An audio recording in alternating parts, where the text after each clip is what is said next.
And one. Good evening, everyone. My name is Attorney Alicia Adamson Prophet, and I serve as the president of the Orange County Bar Association Foundation. The foundation's mission is to educate the community on the legal system. Martin Luther King Jr. once said, "Injustice anywhere is a threat to justice everywhere." The murder of George Floyd shocked the nation, and since that unfortunate tragedy, the nation is demanding systemic changes to policing. Around the world, and here in Central Florida, people have taken to the streets to protest police brutality, oppressive police presence in communities of color, and systemic racism in the criminal justice system. These protests have already resulted in changes, but the community is demanding more. So in response to the pain, the frustration, and the unrest related to racial and social injustice, the Orange County Bar Association Foundation joined forces with Tiger Bay Club of Central Florida and the Florida Bar Diversity and Inclusion Committee to discuss where do we go from here. We cannot let this momentum fizzle away and go back to normal. It's time for a new normal. I'm joined this evening by my co-host, the Honorable Representative Geraldine Thompson. She will give closing remarks. She's been asked by the members of the Florida House to lead efforts on police reform next session, so she will be able to highlight some elements of that legislation. Representative Thompson and I thank our distinguished panelists for participating this evening. I would like to thank my friend and fellow FSU alum, Stuart Moore, for agreeing to moderate this panel on a topic that he and I are both so passionate about. He will be asking the panel questions. Some people from the community have already submitted questions who saw the flyer posted. And for those who are watching live via Zoom or Facebook, feel free to write a question in the chat. Our time is limited, but Stuart and I will try our best to get as many answered questions as possible. This event was posted on Facebook to last from 6 to 7, and because of that, Mayor Dyer was able to commit to that time. He does have a commitment that starts right at 7 o'clock with the mayor's organization. So if you see him pop out at 7 o'clock and we're still going over, just know that he has a prior obligation. But thank you, Mayor Dyer, for committing to this event tonight. Again, thank you to all of our panelists.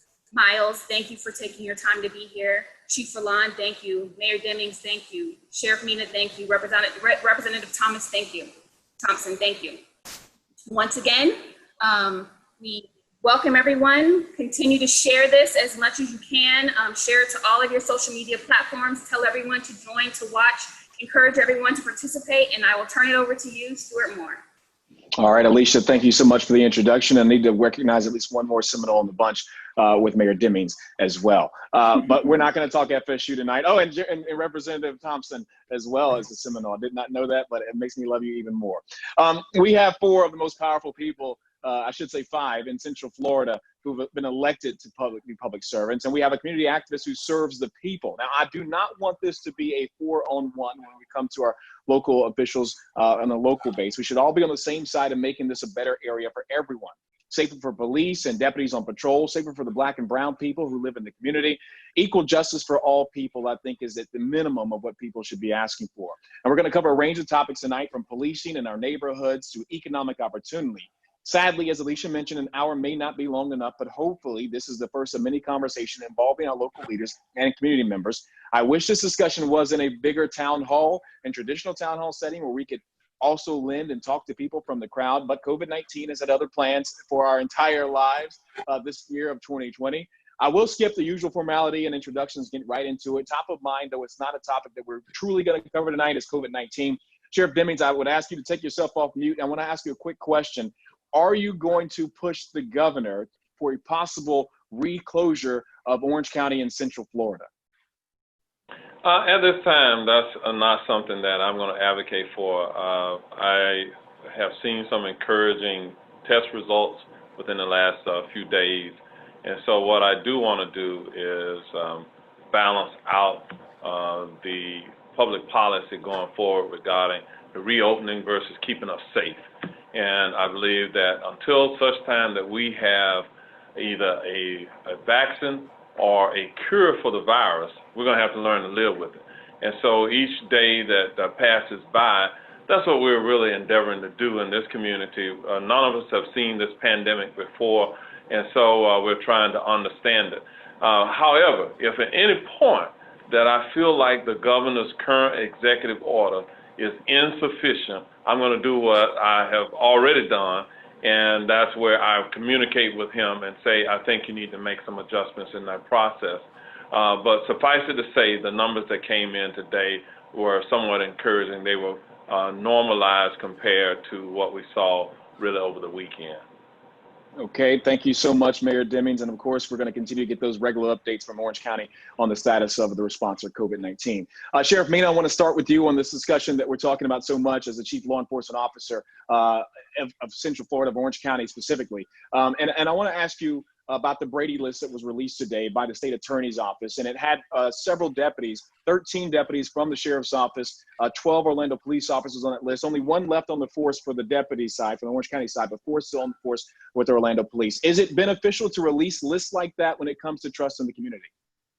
Well, we have always communicated with the state attorney's office for when I was chief, officers, and now sheriff deputies who could be a part of that Brady list. And as you mentioned, out of the 13 deputies, 12 of them have been terminated or have resigned or retired. There's only one, and he is currently under investigation, but he is suspended without pay until the conclusion of the investigation. So it just goes to show you that we're doing the right thing, and certainly that needs to be communicated to the community. And we found out yesterday. We were aware of what deputies obviously would be on the list in communication with the state attorney's office. So I have no issue with it. Chief Rolon, same question to you. And you have 4 that are still in your force right now and said to be in good standing.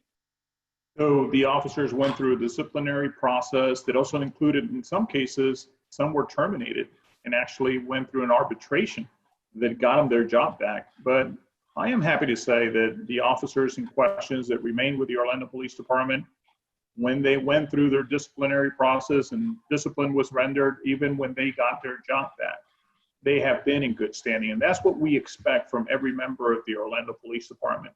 So moving forward, those officers have to be mindful that the fact is that the spotlight is going to be specifically on them. And we will continue to monitor how they're performing, but I am happy to say that since they've been back, they've been doing their job to every level of the expectation that we have for our office. When you say that they're back and they're within good standing and you say the investigations have taken place, are you specifically putting them back in communities of color or communities where they could have had an issue in the first place, or are they being warmed up by going to other communities to get themselves reacclimated to being back on the force fully? So during the process, when they returned to work, they were placed in different areas, but this is my position when it comes to any member of the Orlando Police Department. If they're not fit to patrol and perform their duties in every single community in Orlando, then they're not fit to be a member of the Orlando Police Department. So if they're out there, out and about, if they've been given a second chance to perform their duties as a member of the agency, then we expect them to perform those duties regardless of where they're assigned. If there is a problem with them doing their job, then obviously that is something that we must address.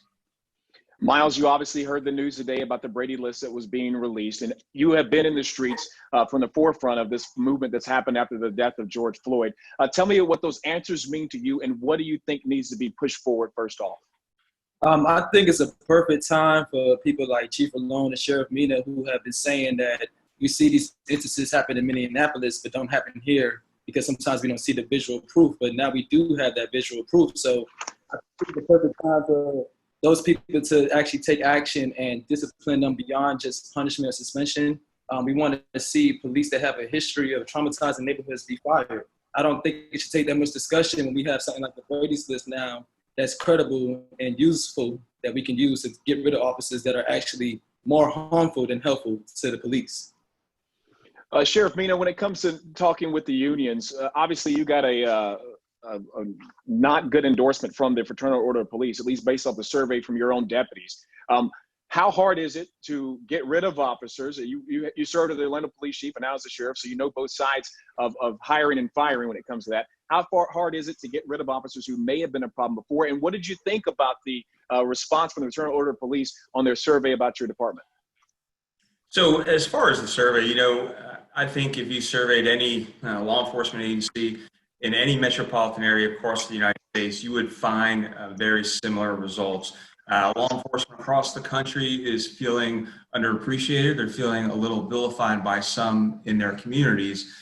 So they were out there during COVID and still are exposing themselves and their families to the infection. And then they went right into the protests related to the killing of George Floyd. And while that was wrong, and we all came forward and said that those officers should be not only fired, and they were, but prosecuted, that the deputies and officers out there were feeling insulted, and things were hurled at them, profanities, rocks and bottles.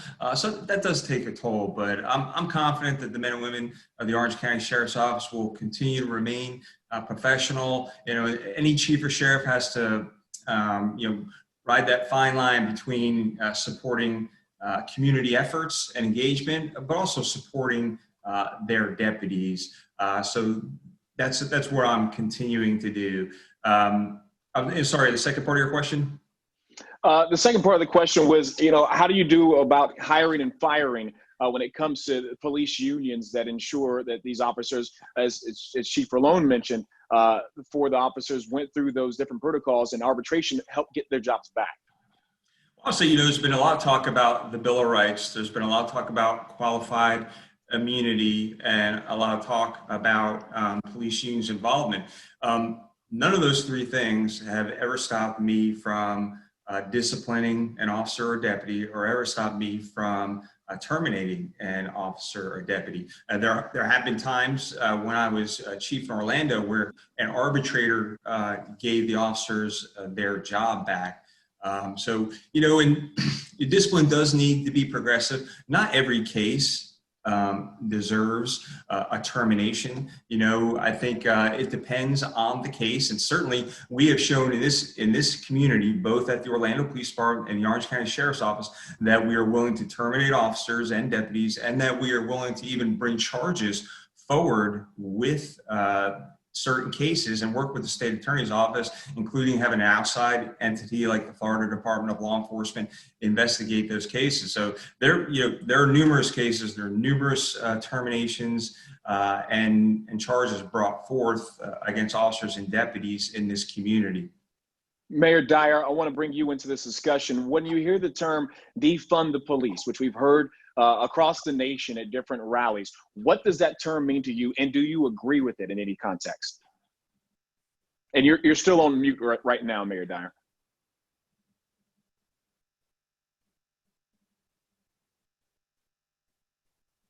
You clicked it off and back on.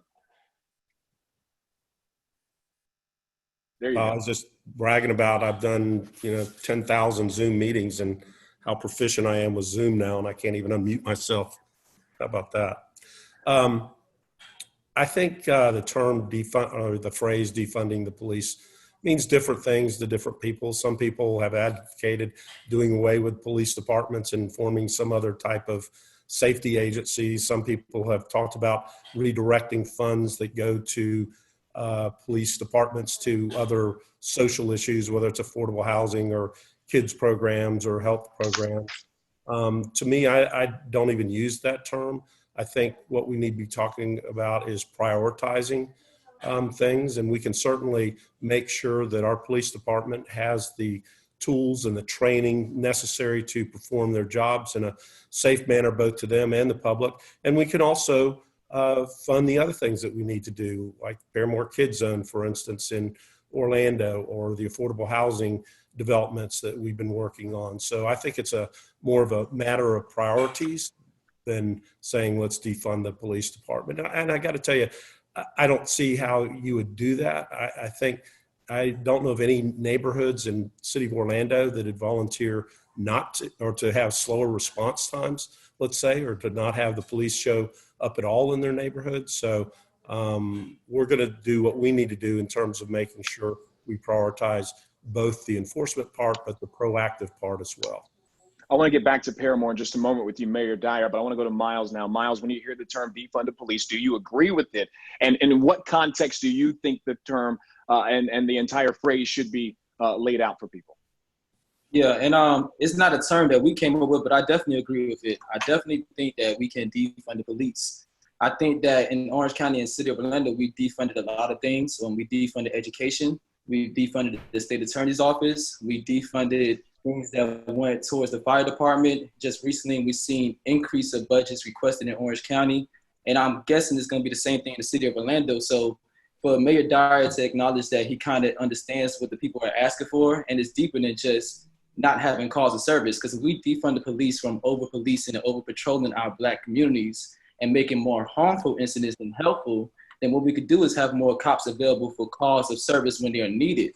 Right now, we live in a city where they have over 266,000 calls last year that wasn't even needed by police response. So there are ways that we could take that money that's going towards that $183 million budget and put it towards other first responders who are mental health professionals, other social service aspects, and other places. So it's very doable. It's very attainable. I think I've seen the city pull money out to do things like murals and do different events when they wanted to. So I think there's ways to find money to take away from the police and put towards other services that are more necessary. We have a $183 million budget going towards 266,000 calls that could have been answered by other agencies other than police. Sorry about that.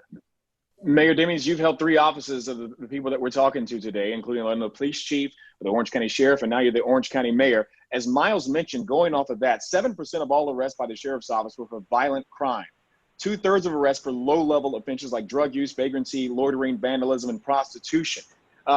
When a lot of the protesters and people that are out there are talking about defunding the police, and you spend an 80% of the people that are in the Orange County jail are in there for those non-violent crimes. Is that an area where you could save money and put it into other programs by, lowering the bonds or eliminating bonds for these low-level non-violent crimes?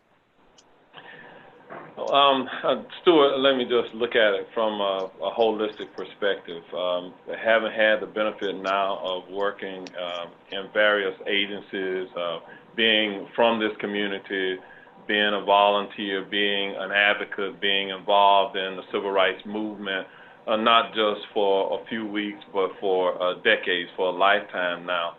I think that when I hear the term defund the police, I understand the movement, but really a better term would be to redefine how we fund the police department. Because in a civilized society, there's no way that we could not have law enforcement, public safety, and the police or sheriff's office patrolling our neighborhoods.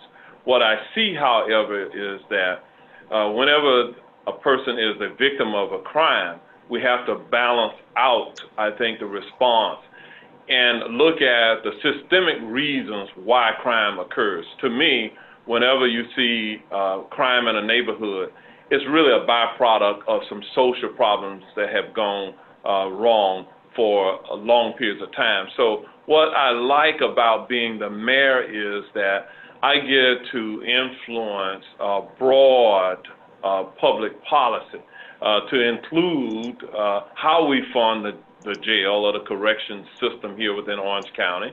And I think that you have to look at underlying reasons why people commit crimes. Sometimes it's because they've been socialized to behave in a different way. So I believe that what we should do is look at it more holistically with the funds that we are spending to provide public safety, to provide government services. I want to ensure that people of color have a seat at the table when decisions are being made. I want to ensure that people of color have an entrepreneurial opportunity so that they can be the benefactors of those who receive the government contracts. I want to ensure that when we talk about housing, making certain that we have workforce housing in this community that is affordable, but ensuring that people of color have the opportunity to build the housing, to have a right to live in a decent, crime-free, high-quality neighborhood. I want to ensure that when we spend public dollars on education, that we ensure that we have people of color who are representative of those administrators, that they too are the ones who are helping to build the schools. I want to ensure that when we talk about the issues of why there's systemic racism in our society, that we are addressing the underlying issues that got us there in the first place.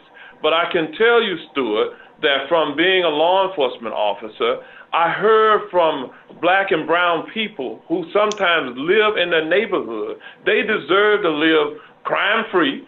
And sometimes when the drug addict, the crackhead in the neighborhood is stealing and vandalizing, they say, sheriff, police chief, do something about it. Mayor, I want you to do something about that.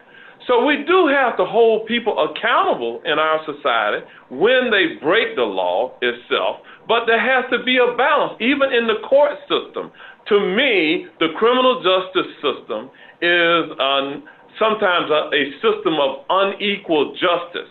Because if you have money and you can afford to have representation, sometimes the way you are penalized or the way innocence or guilt is determined is a derivative of the quality of the representation that you have. And sometimes, I hate to say it, in the public sector, when we talk about the public defender's office, overwork those who are being paid as attorneys to represent individuals who are now find themselves in the system for whatever reason.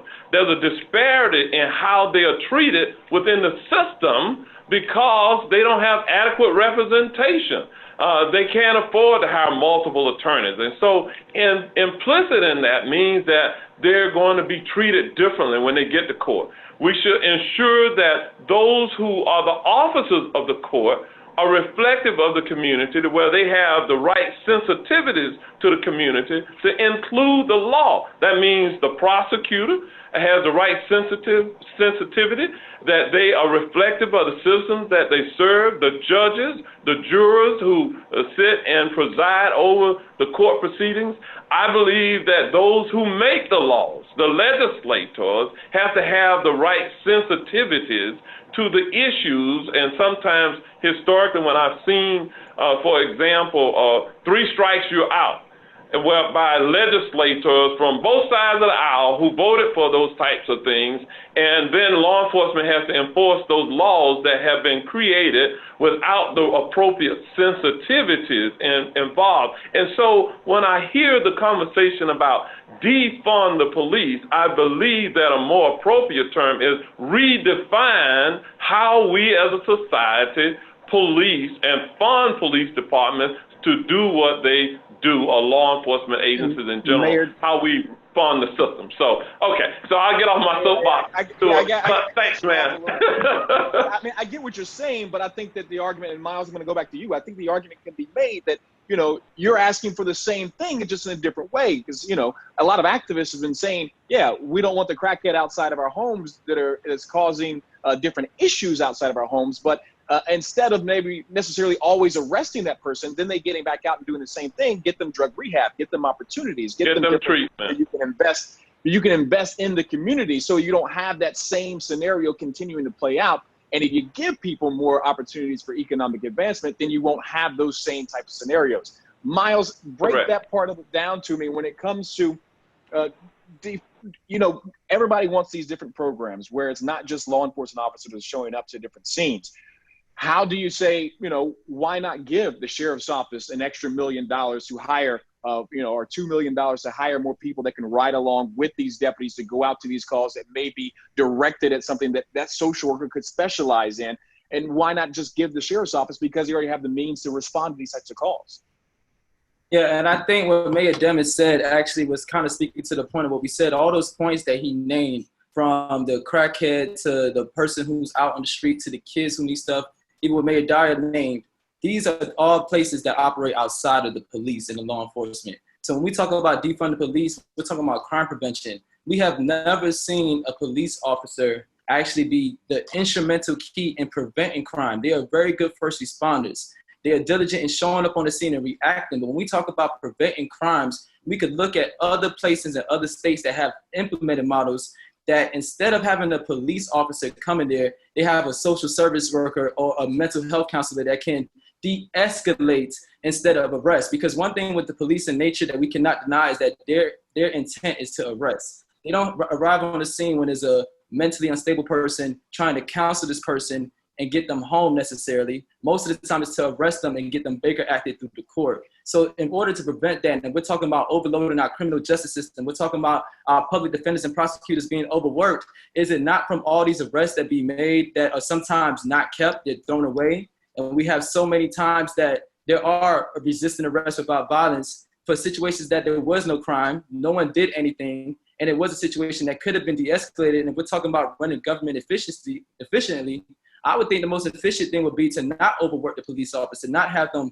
patrolling the neighborhood 5-6 times in 1 hour for the same block that we see in so many neighborhoods in the West Orange County and the Black neighborhoods. Because when Mayor Demings spoke on the crime that occurs in neighborhoods, it's sometimes hurtful that the officials act like crime only happens on the west side of Orlando, like there isn't crime on Cimarron or by UCF or by these other pockets that aren't over patrolled or over policed. Like there isn't drugs over there on Alafaya Trail, which is still part of your jurisdiction, but we have over policing of cops all through Paramore, all through Richmond Heights and Carver Show. So it's not so much about preventing crime, it's so much as keeping an agenda to keep these low income communities underworked, overworked, underprepared, going in and out of court when these people cannot always afford attorneys, that these other sides of communities who get arrested can afford attorneys to get these charges dropped. So just to reiterate what we're saying, defunding the police means helping those communities, helping that crackhead get rehabilitation instead of putting him in jail with somebody who committed a violent crime because they don't belong in the same place. All crime is not the same, and some things do not deserve an arrest and to be sent to jail. Chief Rolon, how do you respond to that call for having that social worker respond to some of these situations, or drug rehab respond to certain situations, especially when the unpredictability of law enforcement, when you show up to a scene, you don't know exactly what you're going to encounter? So in an ideal world, that would be the perfect fit to have community service officers, which we happen to have at the Orlando Police Department, which are non-sworn members that basically go out and respond to over with calls, and they take accident reports, burglaries that are over with. When it comes to domestic issues and stuff like that, that changes the dynamics. Just in Texas, yesterday, 2 officers were ambushed when they knocked on the door and were killed as they were knocking on the door of a domestic violence call. The individual inside committed suicide before the officers could de-escalate what he had started. So there are so many unknowns that sometimes an officer must confront and deal with in split seconds, that it makes it a challenge also to come up with a model that basically says, you, Mr. Moore, will be responsible for responding to this particular incident that involves 2 neighbors arguing. So if we can develop a system that will guarantee the safety of those individuals responding to that situation, so so that a sworn member in uniform doesn't have to respond there, great. But I think the minute an incident happens where someone unfortunately Lord willing never happens, loses their lives as a responder, non-sworn responder, I think then people will question, is this the right model or not? So defining what that looks like, I think is the biggest challenge. We all want that model. How do you create it? I think is the bigger question. And I think rebuilding the trust in the community will allow for, almost the same amount of policing with, people being held accountable. Mayor Dyer, I want to bring you back in because you already have the Citizens Police Review Board. Does the review board need more power when it comes to its recommendations from incidents that are involving the police department? Long before I became mayor, Orlando was one of the first. And that's a long time ago because you've been here a while as the mayor. Well, I think probably it was either under Glenda or just our Mayor Frederick, but it was around the time of the Rodney King issues in LA that the city of Orlando created its Citizen Review Board, and a lot of other communities have adopted it because of what Orlando has done. The boards are restricted in what they can or can't do based on state laws and police officers' Bill of Rights, for one thing. So I think our board has been effective. I know people would like them to be able to issue discipline or do investigations on their own, but what they're they're there for is to help establish policy, make recommendations to the police chief of the police department. And I can think of several things that they were involved in. Social media policy, probably most recently. When Chief Mina was here on the body cam stuff, they were active in recommending body cams. Officer-involved shooting, I'm pretty sure they were involved in the notion that we ought to have an independent authority investigate our officer-involved shooting, which led to us contracting with FDLE, and the state attorney's office looks at any of our officer-involved shooting before we actually investigate it. So we give them the opportunity to do that. But under the police officer's Bill of Rights, a law enforcement officer's Bill of Rights, that governs how investigations of police officers, sheriff's deputy, law enforcement personnel, how those investigations are going to be conducted. And that precludes an investigation by the Citizen Review Board.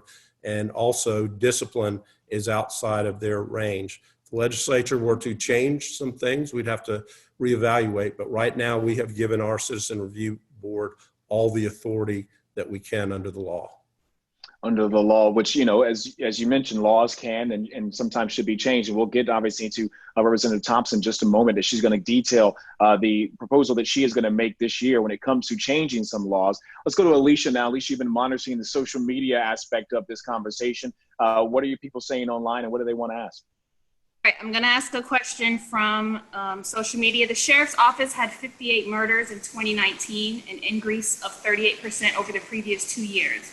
The National Institute for Criminal Justice Reform calculates that each homicide costs Orange County between $312,100 and $551,000. That means the county is paying about $25 million per year in emergency, court, and pretrial detention services, plus an estimated $100 million annually for injury shootings. For just $2 million a year, the sheriff's office could implement a group violence intervention (GVI) strategy, a community-driven strategy which routinely cuts shootings in half, and which the U.S. Department of Justice gives its highest rating for violence prevention. Is that something that the county could commit to making this a part of the program in our annual budget? That's a big question. We'll start with you, Sheriff Mina. Well, a couple of things. The good news is violent crime in Orange County is down by 12% as compared to last year, and overall crime in Orange County is down by 19%. So we did look at a couple models, both when I was chief of police and now as sheriff of Orange County. We did give a significant amount of the drug seizure money to those programs, and that were community run, and honestly, they fell apart. I'm certainly open to looking at those different programs. You know, one of the things I am looking at, going back to the different models, you know, I've sent commanders to California and to Miami to look at models where deputies are partnered with mental health specialists to respond to some of those you know, maybe serious cases where a person is in mental crisis, and to see if we can even de-escalate that situation further while still having armed law enforcement. You know, we're certainly open to look at any program that will help decrease violence in Orange County, and definitely open to any suggestions. You're going back to the previous questions about low-level offenses. I will say, you know, for me, my time as chief and now as the sheriff, those low-level offenses, drug offenses, are an extremely low priority. Our priority is violent crime, and that's where we send most of our resources. If you were to check in Orange County Jail right now, there is not a single person being held at the Orange County Jail for the possession of cannabis. Yeah, and frankly, the state attorney's office is not even prosecuting those cases. So that's an extremely low priority. We are focused on violent crime. And if you look at the number, the aggravated batteries, the aggravated assaults, that's kind of where we direct our resources. You know, but certainly we are definitely open to looking at any community program that would decrease violence in Orange County. Mayor Demings, I want you to, I know you're trying to multitask right now, but is it important that you take some, you know, as the sheriff mentioned, he would be open to using whatever programs he could for the community to help decrease violence. The program that Alicia just mentioned is the group violence intervention. It costs $2 million a year, and it's been promoted by the U.S. Department of Justice. Is there $2 million in the budget that could be found? Obviously, these are tough years. That could be found to try to implement something like this to help drive down crime without, going to the sense of responding to crime, but drive it down in general? Well, the conversation has to be had in the context of what we do now. And sometimes I think you don't know what you don't know. We have many programs in our community that are in place today that do something very similar. And so it's a matter of looking at priorities when we talk about instituting various programs. I go back to what I said earlier. It's what we're having here, I think what we all desire to do is to redefine what the priorities are for the different funding that we have in our community. And so I'm certainly open to evaluating programs that work. Sometimes we do look at best practices from other localities and we figure out that that can work for our community. But every community is unique. But again, I can tell you when we look at our total budget within Orange County, we have a lot of programs aimed at the social services and not at the penal system, if you will. We do have veterans courts. We have drug court where we defer prosecutions of individuals who have a substance abuse or mental health problem. We're one of the very few counties out of Florida, 67 counties, that has a central receiving center that is designed to rather than incarcerate someone, get them mental health treatment here within this community, where they're triaged. We're one of the few counties in Florida that has a juvenile. I'm gonna have to cut you off, not because I don't want you to detail all these programs, but the fact that we already have them is great. But would you be willing to add other programs that would also help address the problem? Is the question that's at hand, especially I think the sheriff's office is requesting about $14 million more this year. Okay, what I'm saying to you, Stuart, is that I'm willing to evaluate the effectiveness of the programs that we have. And if they're not effective, then we do something else. So I'm not willing to, a program that I heard 30 seconds about, tell you that I'm going to make a commitment in terms of public policy to say we're going to do that, because it may not be the right program for here. So I remain open to looking at things differently as the mayor of our county and the CEO for Orange County government. All right, thanks so much, Mayor Demings. Miles, I want to go back to you as well. I know it's a tough task because you're the one community activist on this with a lot of other elected officials. But what do you want to see implemented right now by the people who are in charge, who are listening to your voice? Yeah, I think it's very interesting that the mayors and the sheriff speak about the programs, because I do remember a time where we looked into programs and there was talk of it, and even as an independent nonprofit, we have seen programs that the city and county are aware of that we've seen a couple presentations on, elaborate implementations. I've even shadowed people, and I think the city and county both were aware of these different things that we tried to train for before, and it just never seemed to happen. And when we talk about budgeting and not having the money for the budget, it's interesting because we see this increase in budget going on for the sheriff and for the city of Orlando continually. I think that what I would love to see from the people in power is that I think that you're getting somewhat to it, but you're not getting the full picture. So in order to get the full picture, and we're not asking you to, we're asking you to bring people in the room who do get the full picture. I would like to see them actually commit to bring in a group of 5 to 10 activists that we can choose from the community who can sit with you regardless of who they are, what their reputation is. If this is about betterment of the community and changing what's going on, I would love to see each of y'all commit right now to say that, yes, we will sit down with the various activists at one time instead of independently, and we will hear you out and we will put pen to paper and make changes. Because if not, all we're doing right now is talking about all the programs that each one of you have seen for the past couple of years. There have been presentations at city and county meetings. There have been presentations behind closed doors. There have been trips out of the city and state with taxpayer dollars, and nothing has been born from it. So in order to not waste people's money or to waste what's going on, I think it's best that we take this time to say we acknowledge that in the past we had mistakes. We acknowledge that our city is not perfect and that we need to change these programs that we're mentioning that have been around and have not improved what we're trying to change. And we will commit to taking steps to meet with you individuals at the same time and form a committee that will make change, put pen to paper, and we are open because we are leaders and we are trying to make change honestly. And I think that it's important, as one of our viewers on social media said, Natalie Jackson, she says, having programs is much different than adequately funding those programs. When you start looking at budget cuts, Mayor Dyer, Mayor Demings, are those programs the ones that are necessarily on the chopping block when hard decisions have to be made?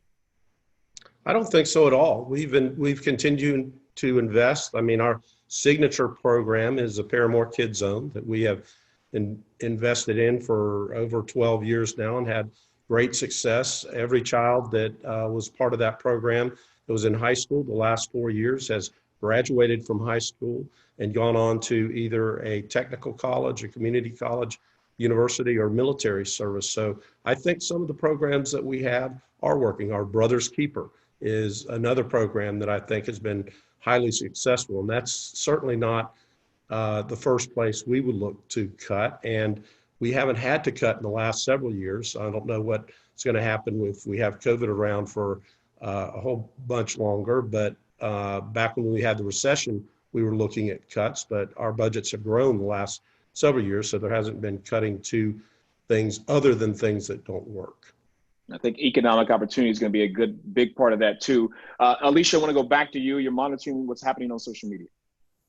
Yes, I have. Even though studies have shown that people of different races use drugs at comparable rates, Orange County disproportionately arrests Black people for misdemeanor marijuana infractions. Why are Black people over-policed, and what can we do to correct that? Sheriff Mina? All right, again, I'll say this. So our activities, our enforcement is directed towards violent crime. So when we received almost 3,000 anonymous tips to Crime Line about drug activity. So we have people calling us saying, hey, there are people in my neighborhood selling drugs. This is bringing violence to my neighborhoods. We have a number of drug trafficking organizations in Orange County who are committed to their drug trade and the violence that comes with it. So we're not directing our enforcement efforts at any one particular group of people. Certainly we have great implicit bias policies in place, but when we have homicides or aggravated batteries or aggravated assaults in a certain area, coupled with hundreds and hundreds of drug complaints, certainly we are going to send enforcement activity to that area. As sheriff, I was elected to keep this county safe. I feel that's my top priority, is to save lives, keep us safe, prevent and reduce crime. So when we talk about directing resources, we're not directing it at a certain community, we're directing it to an area that is experiencing spikes in violent crime. So when I looked at, I just actually looked at the stats yesterday. When we look at the number of aggravated batteries, aggravated assaults, shootings, and homicides, those areas, when you look at Orange County, are at Holden Heights, Texas Americana South Trail, south of Apopka or Pine Hills, historically African-American communities where we're continuing to have this violence. And I've talked to many people in those areas, and they want more of a police presence. They want the violence to stop. And sometimes those drug offenses are a byproduct of more enforcement activity in that area because of the violent crime. Mayor Demings, I'm going to go to you because you were also the sheriff at one point. What are you doing to, you mentioned earlier about getting, Black contracts and people getting those government contracts that are going and further investment to individual businesses. But what are you doing to, let's say, improve the lives of the people that are living in West Orange County and Pine Hills area to bring businesses into those communities for the people that work and live in those communities? To help give them an economic growth, where you see whenever economic growth happens, crime rates go down. Yeah, from the county perspective, we fund a number of different organizations that provide services to help entrepreneurs begin their businesses. What I find in our community is that with small businesses, minority-owned businesses, they're often undercapitalized. So we've been the conveners of dialogue with those from financial services about how do we bring funds into our community to assist.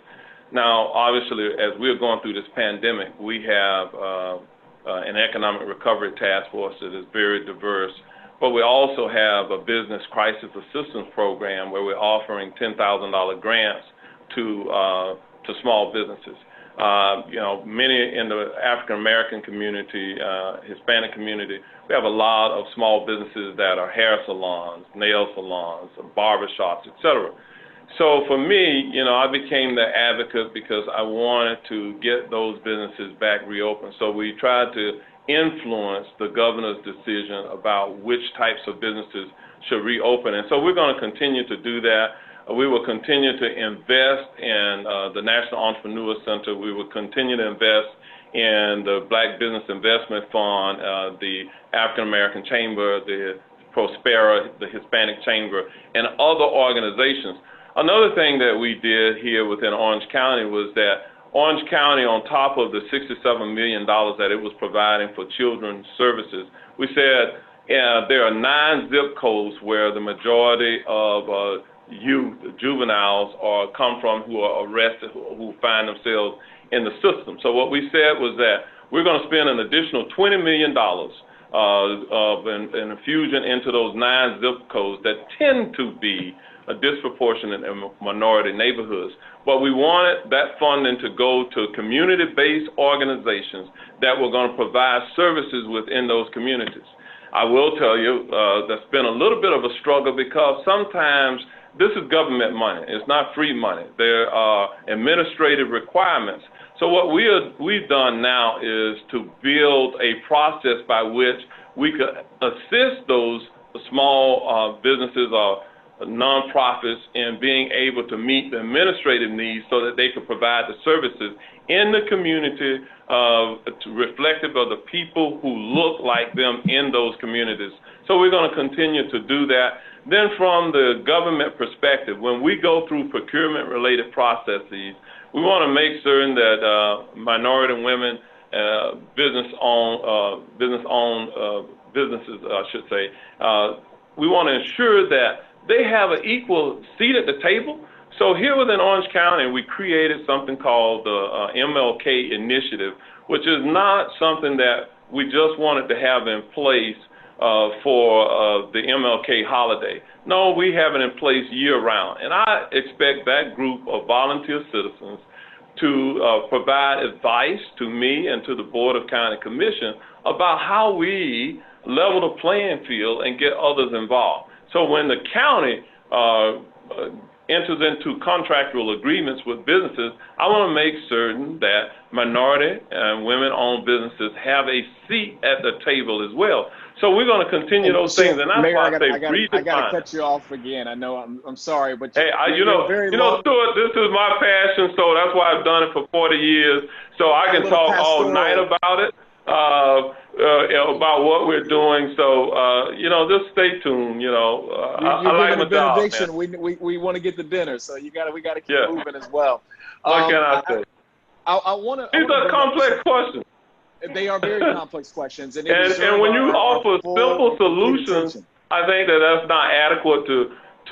If you ask a question, I think you deserve a thorough answer to it. These aren't simple answers. If you really want solutions, this requires a significant conversation and dialogue.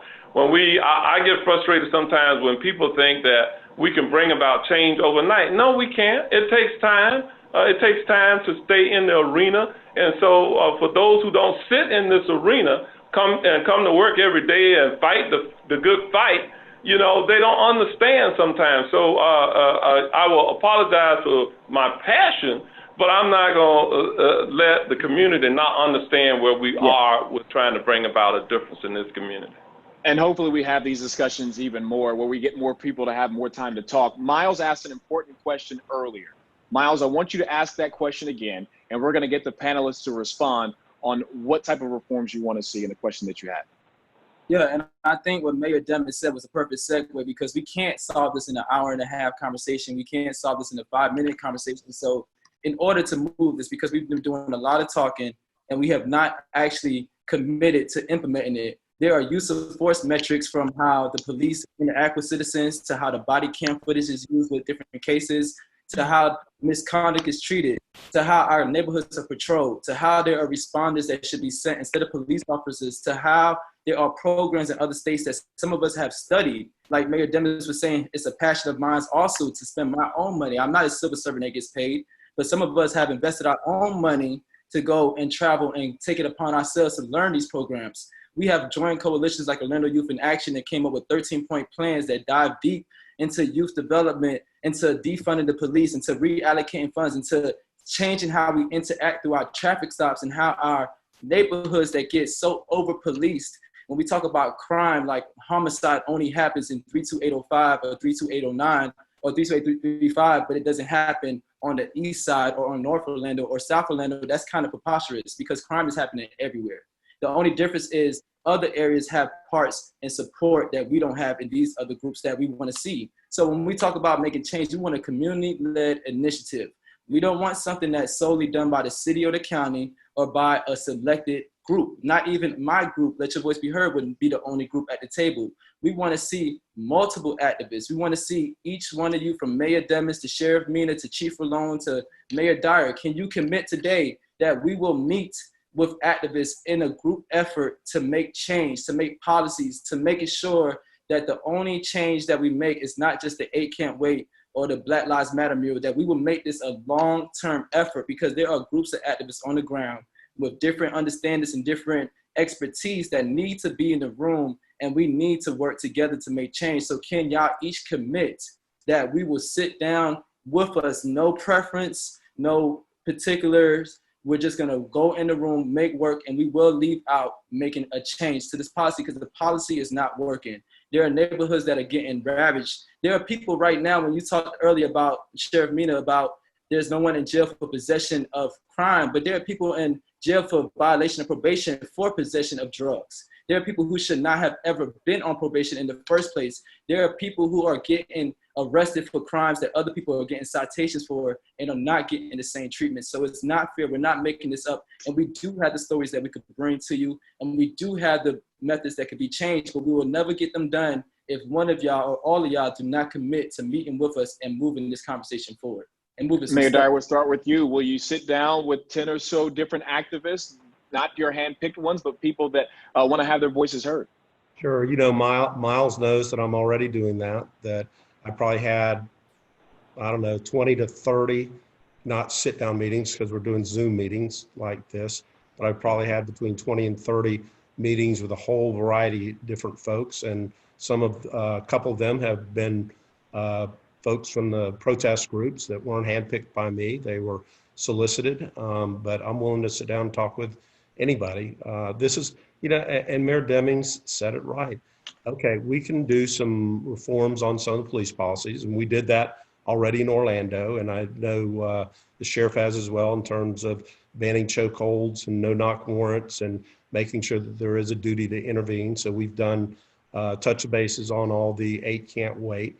But the systematic racism part of this, we're not going to erase 300 years of history overnight in one meeting, but we have to have a lot of these conversations, and we have to get the perspective from everybody, not just the loudest few that are out there. And that's what I've been trying to do. But I'll meet with anybody or talk with anybody. Sheriff Mina? Yeah, absolutely. I've already been meeting with different groups too, and that's one of the challenges has been we're getting hit with a lot of different requests. I know that there are some state representatives who are putting together a task force that want us to be involved. I have my own citizen advisory committee that is bringing forward recommendations as well, and I've met with other people who are representing some of the protesters for some neat ideas they have, but I have never turned down a meeting with a community group, and would like to hear their suggestions. Sure. Chief Rolon? Like the mayor and the sheriff, and I'm sure Mayor Demings is also going to mention, we're all open to that type of conversation, right? Selecting the people who will be represented, because probably we've had close to 50 people with great intentions who feel that they have the best fit recommendation for us moving forward, and then vetting those and trying to figure out what is the best tool for all of us to capitalize on moving forward. I think that's going to be the biggest challenge. Developing a process that will best yield what it is that we should do collectively moving forward. Mayor Dyer, I know you have to run. I know Mayor Demings, I'm going to let you respond to it. I know we got just 10 minutes left in this whole forum and 5 minutes left before Mayor Dyer has to leave. Mayor Dyer, you painted Black Lives Matter right in the middle of the road, right in front of Lake Eola. A lot of people are just saying that that was lip service. That was a smoke signal to be able to, appease people that were marching through the streets. What are you going to do to actually implement some of the reforms that they are calling for, but also still being someone who stands by law enforcement? You know what? I think that's certainly a disservice calling it lip service.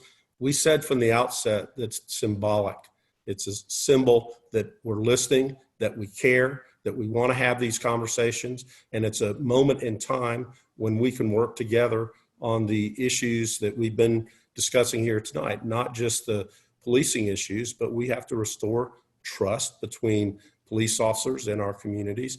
But we have to work on all of these issues: the housing inequity, the educational inequity, the job opportunity inequity. So that is symbolic to our pledge that we are going to be working on these issues and that we're going to address these issues. So I agree that it's nothing more than symbolism, but I don't think it's lip service at all. All right, Mayor Dyer, thank you so much for joining this panel. We know you have to run. I wanted to ask you questions about Paramore and investing in that community, but we will save that for another day, and hopefully this discussion will continue as well. Okay, Sheriff, thank you all for hosting this. I appreciate it. Thanks so much. Sheriff Mina, I want to go back to you. It said, and it's a stat that I got from the state attorney's office, and it's saying that at the, a Black person living in Central Florida in Orange County is 4 times more likely to be killed by a deputy than a white person is. At the same time, only one of the 18 excessive force allegations reported in 2018 and 19, 6% were upheld at the sheriff's office investigations. Would you support that more citizens review board that would have teeth to it to help punish your own?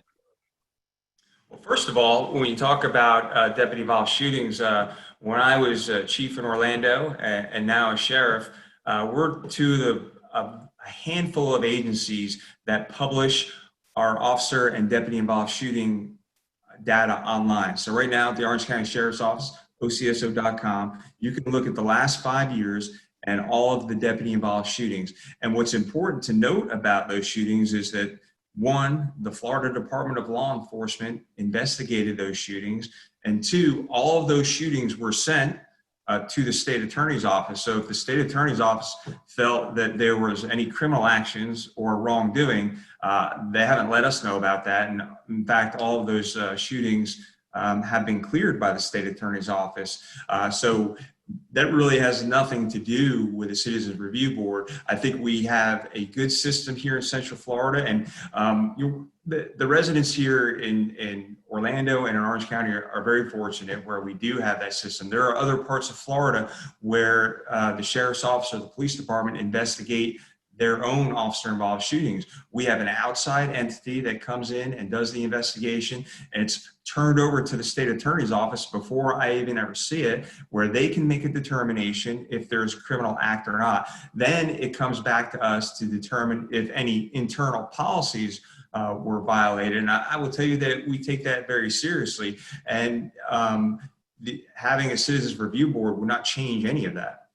All right, we saved the best for last because obviously we've talked about policies that need to possibly be changed and laws that need to be covered as well. We do have a person here who writes laws, Ms. Representative Geraldine Thompson, joining us now.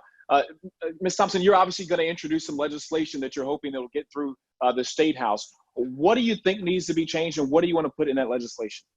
Well, there's some very basic things. We want to start, first of all, with a database by all 67 counties and each police department and each individual that will identify where there are problem individuals who have charges of excessive force. Derek Chauvin, who knelt on George Floyd's neck for almost 9 minutes, at 15 complaints of excessive force. Now, that should have raised a red flag with someone long before it resulted in the death of George Floyd. So we want a database that will help us identify some hot spots, and that will then lead to counseling, perhaps suspension, perhaps termination, perhaps decertification of people who are abusing their power as law enforcement. So that is one of the things that we're going to do. We also are going to revisit qualified immunity, because law enforcement officers are shielded from civil actions when they abuse their authority. And we want to know when there are payouts within these departments, because without knowing if things have been settled, then you really don't know where the problems are. So if there have been settlements, we want to know about those as well. We are also going to look at arbitration, because to get rid of the bad actors, many times if, let's say, the sheriff or the chief of police terminate someone, then they go to arbitration, and through arbitration, they get their jobs back. Now, that's demoralizing. So we want to look at arbitration, and we want to look at the Police Bill of Rights. So it's going to be a very broad kind of law that we're going to be putting together. And certainly we want training on implicit bias. And to help people understand what that is, I shared with some friends that I was in Tallahassee on my way to the Capitol.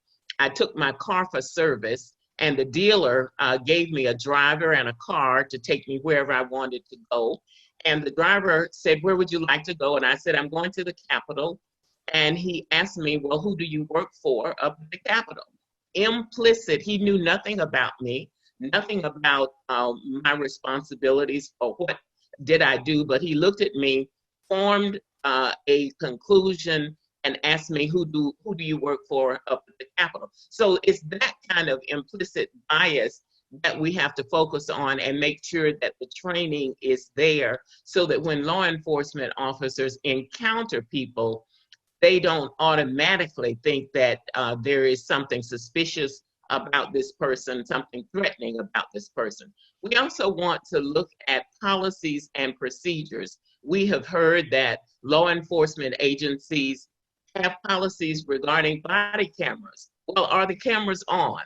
A lot of times you have incidences, and then the law enforcement officer says, "I forgot to turn the camera on," or "Oops, there is no recording of what happened." So we want to look at all of the policies and all of the procedures. And certainly we need diversity on these forces. The Sentinel recently did a feature on the fact that the communities that are policed are not policed by people who look like the folks who live there. So we want to look at that.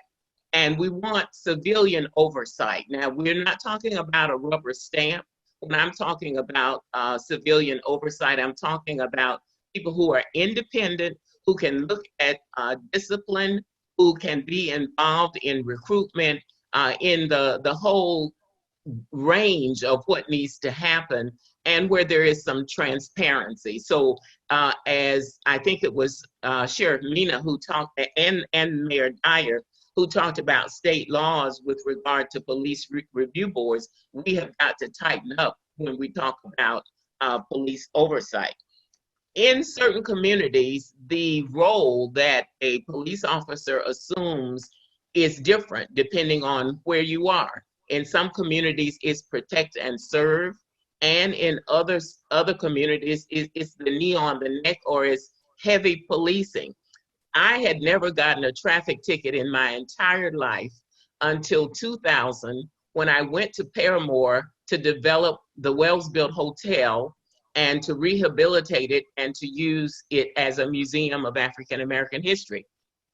And I got a slew of tickets in a matter of months when I had never gotten a ticket before.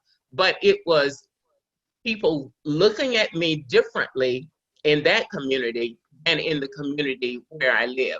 So those kinds of things are going to have to be examined. And certainly we want to look at the school to prison pipeline. There should be no arrest of children under the age of 10, as happened here. We have the provision of civil citations. So why are officers not using civil citations? So we want to look at school to prison pipeline, because some students are being pushed out, things that you would go to the principal's office for years ago. Now you get handcuffed and you get taken off to jail. There's a problem with that. And as a legislator, one of the things that we do every year is to develop a budget for the state of Florida. And you can tell where the priorities are based on where you put the money. If you put more money in corrections than you do in education, that tells you where your priority is. Rather than equipping people on the front end, we are warehousing people on the back end. And that has to stop. We've got to invest in making sure that people have marketable skills, that they have education that will allow them to be competitive in today's economy. So there's a whole gamut of things that we're going to have to look at when we get back to Tallahassee, because as Ms. Prophet said at the very beginning, people are demanding change. And they're beginning to see, because of cell phones and video cameras, what others have known has been happening, but now it's visible.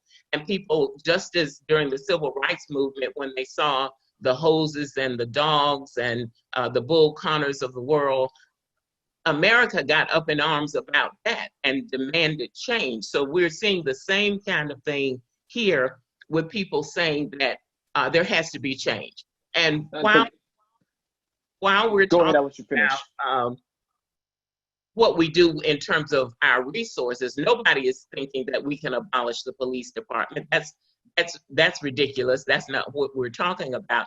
But we do need money for mental health counseling. We do need money to tackle the homeless problem. We do need money for youth development. And those are some of the kinds of things that I'll be working on back in Tallahassee.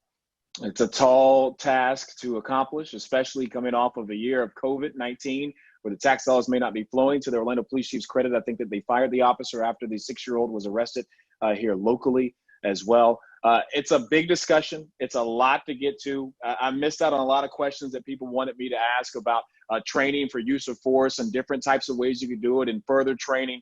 But hopefully this is the start of many discussions. It could be maybe in smaller forms, so we don't have as many elected officials, but obviously we wanted everybody's voice heard, at least for this initial talk. I want to let everybody give a quick 1 minute, if they can, synopsis on where we go from here, the goals that they hope to accomplish before we have another discussion, whether or not it be via town hall, on a Zoom, on Facebook, or just with individual people. And I will start with you, Mayor Demings.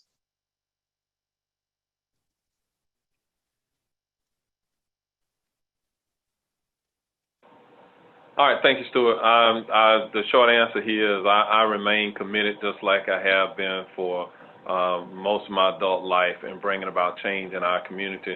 I'm willing to sit down with anybody, just like we have for many years, to have the conversation and then to effect a change from the policy level. It is important that you do have good communication with whoever your elected officials are. They do represent the people, you know, and sometimes I think we get put in a box as if we're not citizens ourselves, but we are. We are the elected representatives of our people, but that does not mean that we should work in isolation without opening ourselves up and talking to everyone that has an interest in making our community a better place. Chief Rolon? We're definitely committed to this process when it comes to the law enforcement profession. I think you have seen that across the country. Never before in our nation's history have you seen the leadership in law enforcement embrace the fact that something here was not right and something here moving forward has to be addressed. So change is coming, and we are committed to that change. Building that trust back. Sheriff?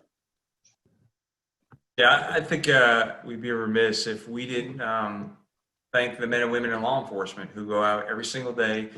They risk their lives for this community. And yes, we are human. We make mistakes like everyone else. I think after the George Floyd killing, there was a call from this community for a lot of change. And I think many in our community were surprised that A lot of those things they were asking for, we already do here in Orange County. Is there room for improvement? Absolutely. We have committed to listening to our community and making change where needed. But a lot of those things that our representatives, both our state senators and our state reps here in this area are asking for, a lot of those things, we already do. And, the rest of the country and the rest of the state needs to catch up. But certainly we are open to meeting. We're open to suggestions from our community. Miles? Yeah, I just think, just to reiterate, my stance, I'm glad we got a chance to talk, but this is not the meetings that we talk about when we say we want to see change and we want to see stuff move forward. This is just a small talk and a small conversation, but we have going over policies that could be changed. What we would like to see is that for our elected officials and our people in law enforcement to stop acting like Orlando and Orange County doesn't have blood on their hands also.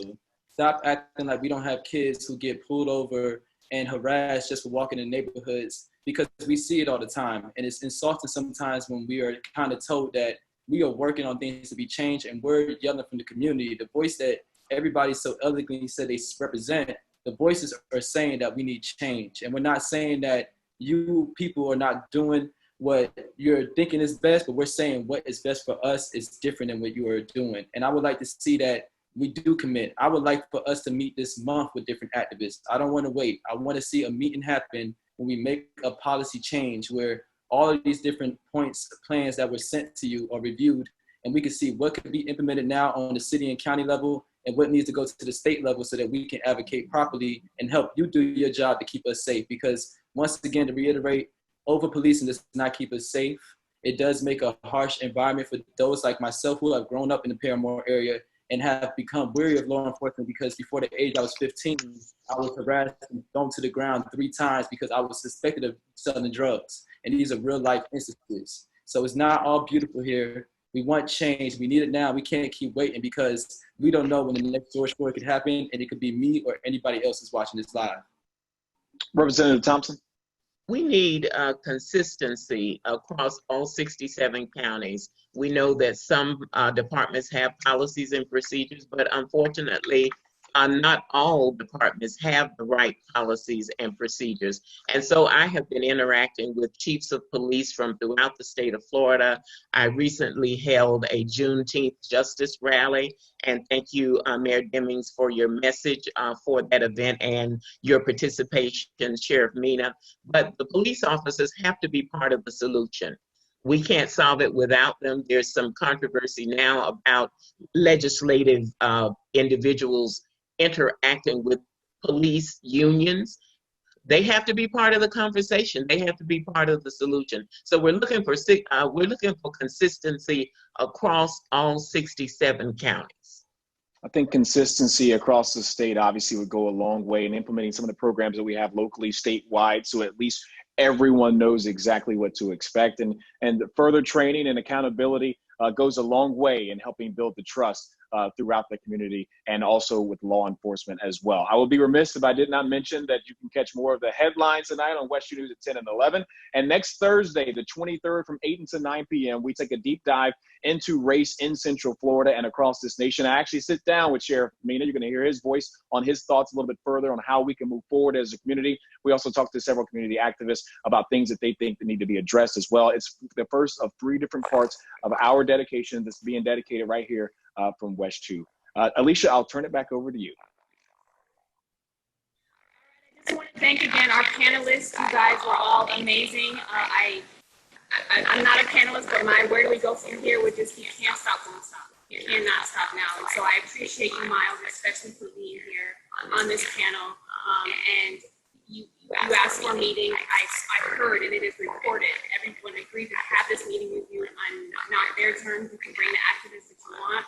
And so I encourage you to act on that immediately. I encourage you to set that up immediately because there's work to be done. And I appreciate everyone on this call for the service that you commit to this community on a daily basis. Thank you to the viewers. I'm trying to keep up with this chat. It is lit. We have 382 comments, so trying to read them, I want to give everybody a shout out. Thank you to everyone for viewing. I appreciate your time and commitment to the community. And have a great night, everybody. Thank you so much for your service. And on behalf of the Tiger Bay Club of Central Florida, thank you all for your participation. Yes, thanks so much. And thank you guys for letting me be the moderator as well. We'll see you again next time. Thanks so much. Good night. Thank you. Good night.